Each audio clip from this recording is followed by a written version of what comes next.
नमस्कार, मैं हूं अक्षय आनंद। आप लाइव बिहार देख रहे हैं। ये खबर तो आप सबको पता लग ही गई होगी कि मुकेश सहनी के पार्टी के तीनों विधायक अब भाजपा में हो गए हैं। विधानसभा अध्यक्ष से उन्होंने मुलाकात की और यह कहा कि उनका अब वीआईपी से कोई नाता नहीं है। 2/3 से ज्यादा थे तो डिफेक्शन की भी कोई बात नहीं। लेकिन यह खबर सुनकर मुकेश सहनी के पैरों तले जमीन जरूर खिसक गई होगी, क्योंकि बीते दिनों जब बात हुई थी तो वो बहुत कॉन्फिडेंट लग रहे थे अपने तीनों विधायक को लेकर। चौथे विधायक का निधन हो गया।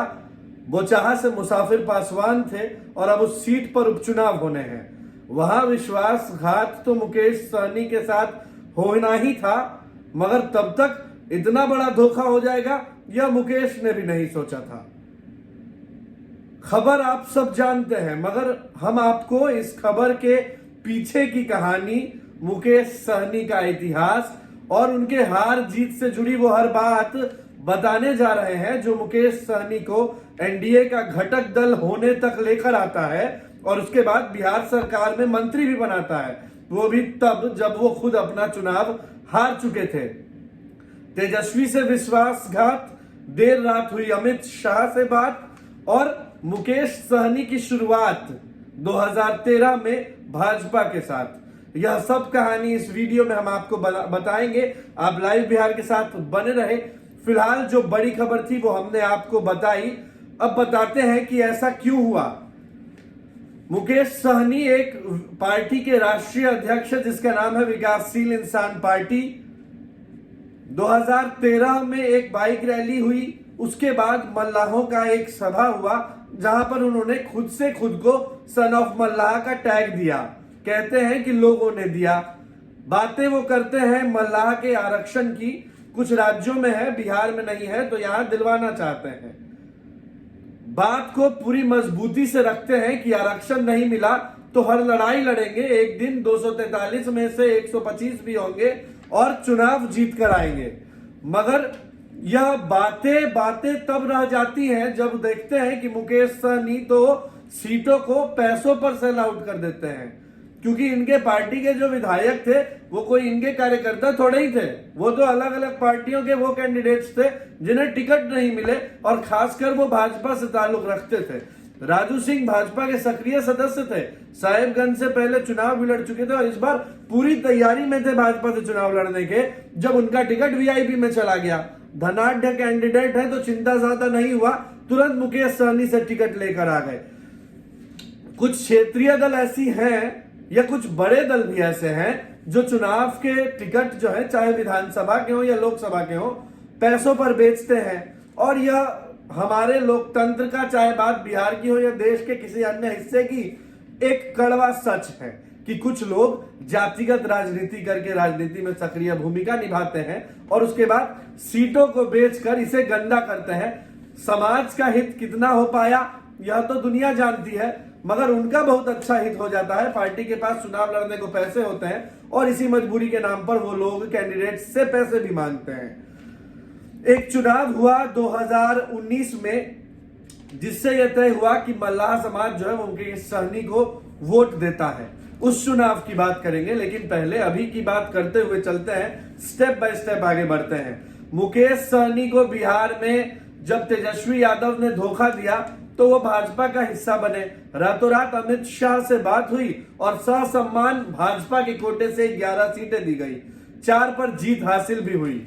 राजू सिंह साहेबगंज, सवर्णा सिंह गौराबोराम और मिश्री लाल यादव, यह भी दरभंगा की एक सीट, अलीनगर से जीत कर आए।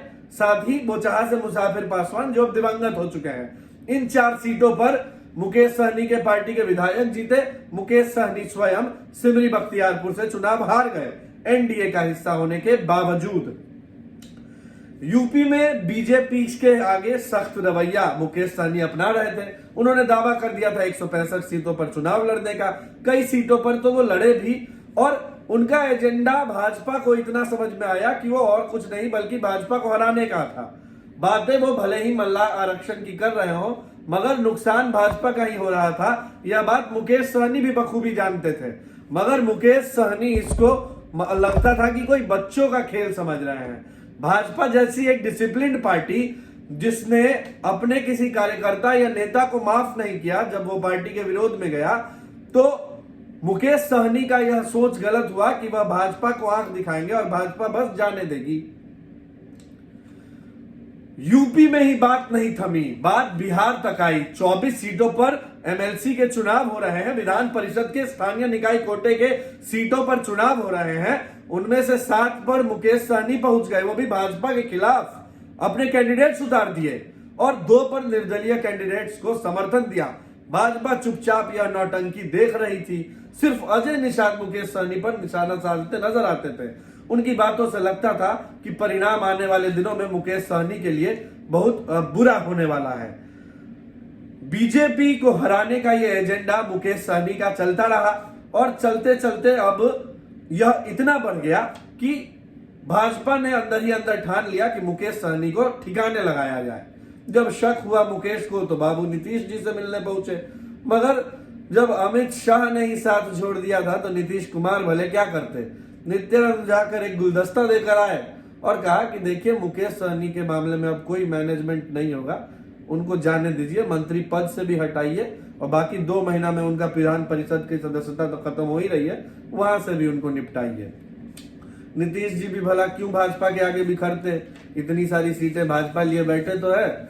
और इसीलिए तो यह भी चर्चा होती है कि उस गुलदस्ते में एक लिफाफा भले ही मुकेश सहनी का हो, लेकिन बड़ा वाला लिफाफा जो था वो इस बात का था कि नीतीश जी अब आप जाकर उपराष्ट्रपति बन जाइए, नित्यानंद राय यानी कि मुझे सीएम बनने दीजिए, और अब बिहार को आगे भाजपा के नैरेटिव पे चलने दीजिए।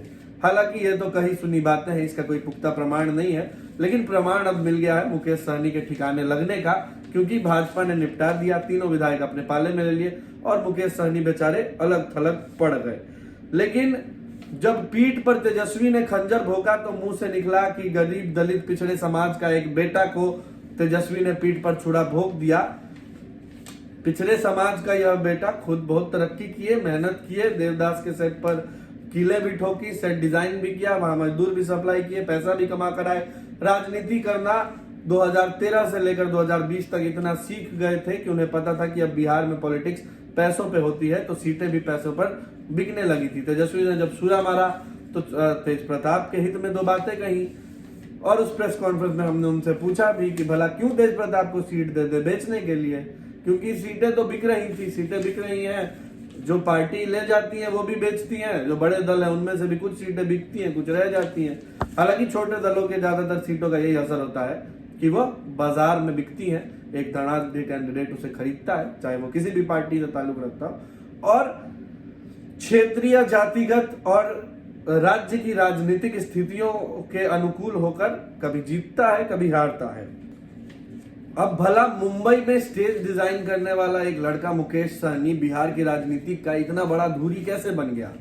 दरअसल इसका प्रमाण तब मिला जब 2019 में 5 सीटों पर उपचुनाव हुए और नाथनगर और सिमरी बख्तियारपुर के सीट पर मुकेश सहनी और जीतन राम मांझी महागठबंधन से अलग लड़े। जब ऐसा हुआ तो तेजस्वी ने देखा कि जब मुकेश और मांझी अलग लड़ते हैं तो एनडीए का वोट कट जाता है और वहां महागठबंधन जीत जाती है। तेजस्वी ने सोच लिया कि अब 2020 का भी यही करेंगे। मुकेश सहनी बहुत कोशिश करते रहे कि कांग्रेस और राजद में सहमति बने, उन्हें भी कुछ सीटें मिले, वो तो कॉम्प्रोमाइज को भी तैयार थे, मगर देर होते गई और मुकेश सहनी को लास्ट में यह पता लगा कि आज जो प्रेस कॉन्फ्रेंस होना है उसमें उनके कोटे की तो कोई सीटें ही नहीं है।